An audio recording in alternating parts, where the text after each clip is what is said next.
Welcome to JP news. కూటమి ప్రభుత్వం 2 ఏళ్లు పూర్తి చేసుకున్న సందర్భంగా నిర్వహించిన నియోజకవర్గ విజయోత్సవ సభలో ఎమ్మెల్యే టీడీపీ రాష్ట్ర ప్రధాన కార్యదర్శి డాక్టర్ పాసెం సునీల్ కుమార్ పాల్గొన్నారు. గూడూరు పట్టణంలోని పీవీఆర్ కళ్యాణ మండపంలో నిర్వహించిన ఈ కార్యక్రమానికి పార్లమెంట్ అధ్యక్షురాలు పనవాక లక్ష్మి, నియోజకవర్గ పరిశీలకురాలు లక్ష్మీ ప్రసన్న ముఖ్య అతిథులుగా హాజరయ్యారు. ఈ సందర్భంగా డాక్టర్ పాసెం సునీల్ కుమార్ మాట్లాడుతూ, గత 2 ఏళ్లలో కూటమి ప్రభుత్వం నియోజకవర్గంలో చేపట్టిన సంక్షేమ అభివృద్ధి కార్యక్రమాలను నాయకులు, కార్యకర్తలకు వివరించారు. ప్రజా సంక్షేమమే లక్ష్యంగా ప్రభుత్వం అనేక కార్యక్రమాలను అమలు చేస్తోందని తెలిపారు. కూటమి ప్రభుత్వ విజయాలను ప్రజల్లోకి తీసుకెళ్లి మరింత బలోపేతం చేయాలని పార్టీ శ్రేణులకు పిలుపునిచ్చారు. కార్యక్రమంలో కూటమి నాయకులు, ప్రజాప్రతినిధులు, కార్యకర్తలు పెద్ద సంఖ్యలో పాల్గొన్నారు.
ఈరోజు ఒక ఇష్ట ప్రకారం మొన్నటిదాకా ఈ డిఎస్సి ఉద్యోగాలు మనం ఫిలప్ చేశాం.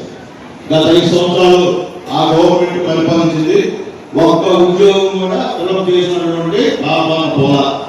ఎంతో మంది నిరుద్యోగులు చదువుకొని నిరుద్యోగులుగా అందరూ కూడా బీఈడీలు, ఎంఈడీలు చేసి ఖాళీగా ఉంటే మన యువ నాయకుడు రాబోయే రోజుల్లో ఈ రాష్ట్రానికి రక్షకుడు నారా లోకేష్ బాబు గారు యువకుల పాదయాత్రలో చెప్పిన విధంగా వచ్చిన వెంటనే దాదాపు 16,000 టీచర్ల పోస్టులు భర్తీ చేసిన ఏకైక మగాడు మా లోకేష్ బాబు గారు. ధైర్యంగా చెప్తారు, చెప్పాలా అది మనం చేశాం.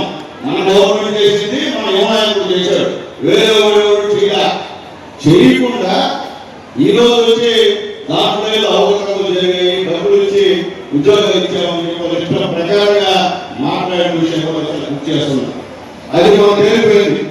ఆ సంబంధించిన పార్టీ అంటే ఇతర పార్టీ సెల్ ఫోన్ లో కావాలని మాట్లాడి వాళ్ళనే మాట్లాడి డబ్బులు ఇచ్చినట్టు మొత్తం అవన్నీ కూడా ఫోన్ల ద్వారా అలాగే వాళ్ళ గొంతుల ద్వారా బయట పెడితే ఇద్దరు వైసీపీ కార్యకర్తలను కూడా అరెస్ట్ చేసిన విషయాన్ని కూడా ఒకసారి మీకు తెలియజేస్తున్నా. అది మీకు తెలియాలి. ఎందుకంటే ఈరోజు 16,000 మంది నిరుద్యోగుల జీవితాలతో ఆడుకుంటున్నారు ఈ వైఎస్ఆర్సీపీ గవర్నమెంట్ అని చెప్పి నేను తెలియజేస్తున్నా. పార్టీ అని చెప్పి నేను తెలియజేస్తున్నా. ఎంతో మంది మేము పోయినా వాళ్ళు విజయవాడలో లోకేష్ బాబు గారు వచ్చారు, చంద్రబాబు నాయుడు గారు వచ్చారు. వాళ్ళ సమక్షంలో టీచర్లు, నిరుద్యోగ టీచర్లు ఏడుస్తూ కళ్ళకి నీళ్లు వస్తూ, అయ్యా 2 సంవత్సరాలు నిరుద్యోగులుగా ఉన్నాం, చదువుకున్నాం, అమ్మా నాన్న మా పైన ఆశలు పెట్టున్నారు, మీరేమో ఈరోజు టీచర్ అయ్యామయ్యా, మీ గొడవపడుతున్నామని 2 చేతులు తెచ్చి చంద్రబాబు నాయుడు గారికి, లోకేష్ గారికి నమస్కారాలు చేస్తే మాకు కూడా కేంద్రంలో కడుపులో నిలిచిన పరిస్థితి కూడా ఒకసారి నేను అందరూ గుర్తు చేస్తున్నాను. అటువంటి మంచి పని మనం చేస్తే దాన్ని వెళ్ళే విధంగా వాళ్ళు జనాన్ని గుడ్డాలను చూసారు. అది తెలిసిపోయింది. అది గ్రూప్ పని మొత్తం వాళ్ళ వైఎస్ఆర్సీపీ కార్యకర్తలే దాన్ని సృష్టించాలని చెప్పి కూడా ఒకసారి కేటాయం వైపు అలాగే పేపర్లు, సోషల్ మీడియా కూడా మీకు తెలిసిన విషయం కూడా ఒకసారి నేను తెలియజేస్తున్నాను. అది పోయిన తర్వాత మళ్ళీ వాళ్ళు 2 సంవత్సరాల పరిపాలనలో సూపర్ 6 ఏమి చేయలేదని చెప్పి అది చేశారు. ఎవరైనా సూపర్ 6 ఏం చేయలేదా? మీరు ఎవరు 1000 రూపాయలు పెంచినప్పుడు పెన్షన్ ఉండగలిగిన పంచలేదా? చెప్పండి. ఎవరా మహిళలారా, మీరు బస్సు లేదా, ఉచిత ప్రయాణం లేదా, సూపర్ 6 చెప్పలేదా? చంద్రబాబు నాయుడు మీ ఇంట్లో మీ బిడ్డలు ఎంతమంది బిడ్డలు చదువుతుంటే అన్ని 13,000 రూపాయలు మీ అకౌంట్ లో పడుతుందని చెప్పండమ్మా.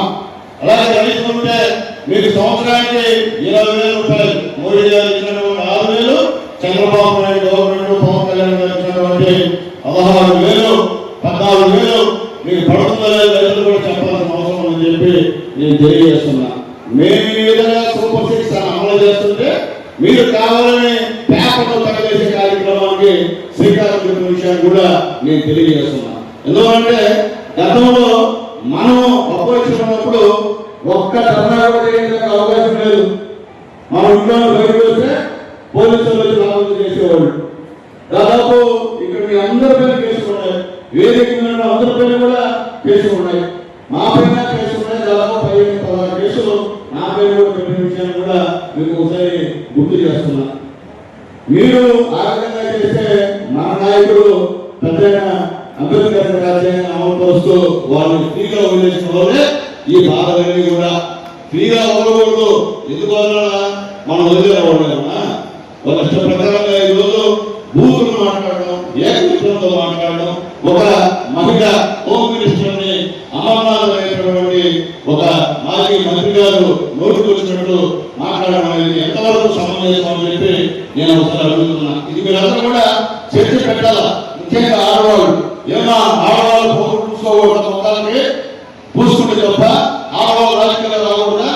ఈరోజు యువ నాయకుడు నారా లోకేష్ బాబు గారు కేంద్రంలో మహిళా రిజర్వేషన్ వచ్చినా కాకపోయినా రాష్ట్రంలో ఖచ్చితంగా మహిళలకి 33% రిజర్వేషన్ మగాడు నారా లోకేష్ బాబు. అలాగే త్వరలో కూడా కేంద్రంలో కూడా మహిళలకు పాస్ అయ్యేటువంటి పరిస్థితి వచ్చింది. మోడీ గారి నాయకత్వంలో త్వరలో కూడా అది కూడా పూర్తవుతుందని కూడా నేను తెలియజేస్తున్నాను.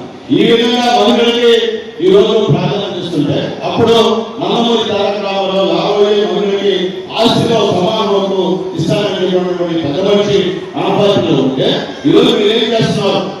మహిళ మొహానికి పౌరులు చూసుకుంటేనే మీ ఇష్టంగా మాట్లాడుతున్నారంటే మీకు అంత బలుపు ఎక్కడని చెప్పి నేను తెలియజేస్తున్నా. అది కూడా మా పార్టీ వాళ్ళు బలం వల్లే మీకు అంత బలుపు పెరిగిందని చెప్పి కూడా నేను మీకు తెలియజేస్తున్నా.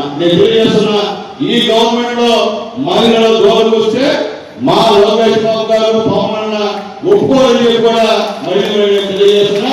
చెందా కింద కూడా ఒకసారి తెలుస్తున్నా అమ్మనాథ్ గారికి అది మంచి పద్ధతి కాదు. జాగ్రత్త. మీ ఇంట్లో ఆడవాళ్ళేనా, మీ అమ్మ ఆడాలి కదా, మీ బిడ్డ ఆడాలి కదా, మీ భార్య ఆడాలి కదా, వాళ్ళు ఆడవాలి కదా, చెప్పండి.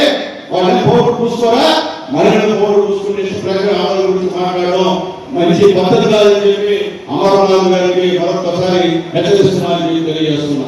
ఎందుకంటే మనం మాట్లాడే బూతులు, వాళ్ళు మాట్లాడే బూతులు, మనం మాట్లాడితే మన నాయకుడు మనం నోటీస్ ఇచ్చి మనం సస్పెండ్ చేస్తారు పార్టీ నుంచి.